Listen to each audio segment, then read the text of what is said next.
2019 में मैं वहाँ गया तो कोड़ूमंडी में मेरे परिवार के साथ में गया, तो मैंने पूछा कि हड़मल जी राय का कहीं निशान नहीं दिख रहा है। तो वहाँ के व्यक्ति ने कहा कौन हड़मल जी? मैं बोला इनके एक सामंत थे, मैंने तो पढ़ा है। आज दूर दराज से पूरे भारत वर्ष से आए हुए तमाम समाज बंधुओं का राम राम और उन सबको नतमस्तक प्रणाम। मंच पर विराजमान मेरे पितृतुल्य वडीलों, मेरे भाइयों और युवा साथियों, एक का नाम लेकर के मैं किसी का अपमान नहीं करूंगा, इसलिए सम्मानित मंच। तब बहुत दुख होता है। मैं तो 12 साल की उम्र में मुंबई चला गया था, लेकिन जब भी होश संभाला या मैं थोड़ा सक्षम हुआ, उससे समाज के प्रति वेदना मुझे बार बार चुभती रही कि मेरे समाज का जहाँ भी अपमान होता है, हमारे समाज के पुरखों का अपमान होता है, हमारे समाज के संत महात्माओं का अपमान होता है, वीर योद्धाओं का अपमान होता है, इसका एक ही कारण है शिक्षा की कमी। शिक्षा की कमी से इतिहास लिखने वालों ने हमारे योद्धाओं का, महापुरुषों का इतिहास नहीं लिखा,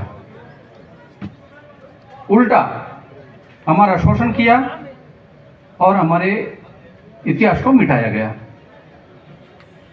ये कहते हैं कि ये तो कोई गलती हो गई, ये हमसे गलती हो गई। गलती नहीं हुई। एक शूरवीर योद्धा रबारी समाज है, उनको मालूम है कि हमारा विरोध कौन कर सकता है, तो रबारी कर सकता है। रबारी के बच्चों को जब इतिहास ही मालूम नहीं होगा तो वो योद्धा कैसे पैदा होंगे, उनका मनोबल कैसे बढ़ेगा। आज इस फोटो पे महापुरुषों के लगे हैं। अरे किसी किसी समाज में तो एक एक संत हुए, उनका कल्याण हो गया, समाज संगठित हो गया। एक एक वीर पुरुष हुआ, उनका सम्मान हुआ, उनका इतना गुणगान हुआ कि बच्चों के लिए वो आइडियल बन गए। हमारे समाज में ये सब कमी रही, उसका एक ही कारण रहा शिक्षा। और हम पशुओं के पीछे पशु चराते रहे, हमारा एक ही काम था पशु चराना, बाकी शिक्षा की तरफ ध्यान नहीं दिया। तो अब एक तो शिक्षा की तरफ ध्यान देना बहुत जरूरी है। दूसरी बात है संगठन।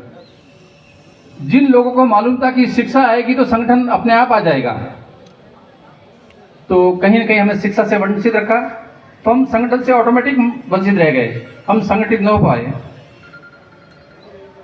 मैं अभी गुजरात से, कुछ भाई कच्छ से आए हैं, तो गुजरात का उदाहरण दे रहा हूं कि गांव में आपसी मतभेद चल रहे हैं और बाहरी व्यक्ति आकर कोई हमला करता है तो सारे एक हो जाते हैं और उसी ऐसी कम तैसी कर देते हैं। ये सिरोही का इतिहास भी दिखाता है कि रबारी कितने योद्धा थे। अलाउद्दीन खिलजी की सेना आ रही थी तो सिरोही आने से पहले उनको वहां से खदेड़ दिया। तो हम संगठित होंगे तो कुछ कर पाएंगे, इसलिए संगठित होना जरूरी है। हमारे आपसी मतभेद है तो है, अपनी जगह पे हैं, लेकिन जहां समाज की बात आती है, मने तो गणियों को नहीं, मने तो मान सम्मान नहीं मिलियो। अरे मान सम्मान छोड़ो, जहां समाज की बात आती है वहां आप भूखे और प्यासे आकर के खड़े हो जाओ, तो ही समाज का विकास होगा। राजनीतिक पार्टियां, जालालाल जी ने बात बोली, हालांकि राजनीतिक मेरा विषय नहीं है, फिर भी मैं कहूंगा कि राजनीतिक पार्टियां आपको कब मान देगी, जब आप संगठित हो जाओगे। भाई बीजेपी की पार्टी है, बीजेपी की मीटिंग है तो सारे रबारी आ जाओ।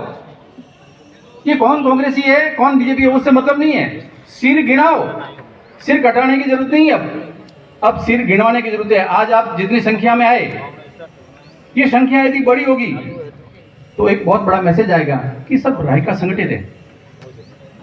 कांग्रेस में जाओ, कांग्रेस की मीटिंग है तो सब मेन जो मुख्य चेहरे हैं वो आप साइड में हो जाओ, लेकिन बाकी जनता तो आओ।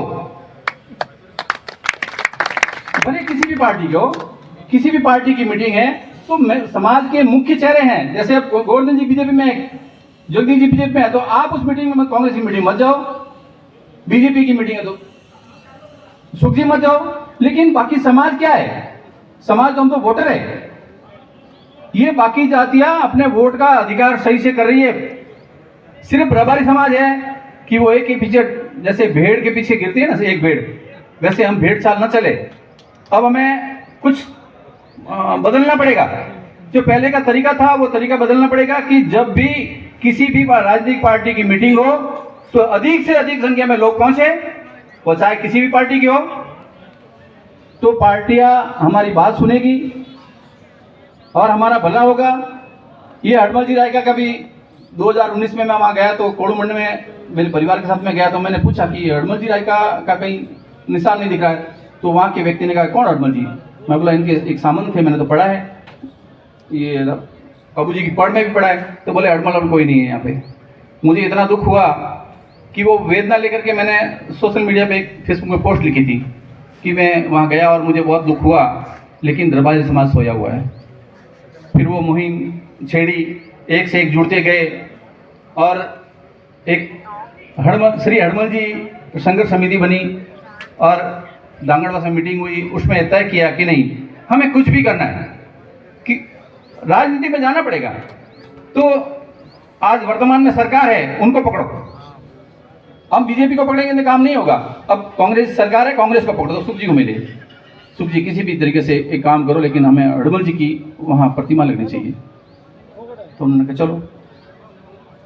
बार बार जब भी जयपुर जाना पड़ा तो मैंने समय निकाल के मैं मुंबई से भी आया, लेकिन गए, जब भी बुलाया तब गए। और फिर हमें एक इतना अच्छा आदमी मिला, टिकम चंद जी बोहरा, वो भी पिछड़े समाज से हैं। हमने अपनी वेदना बताई कि हमारी ये वेदना है, तो उन्होंने तुरंत कह दिया कि सर मैं तो सरकारी नौकर हूँ, लेकिन ये वेदना पूरे पिछड़े सभी समाज की है। हमारा पिछड़ा समाज पशुपालक करता है और किसी को देता है, धन कमाता है किसी को देता है, अनाज कमाता है किसी को देता है, लेकिन हमारे लिए क्या है? हमारे लिए कुछ नहीं कर रहे हैं हम। तो यही वेदना है।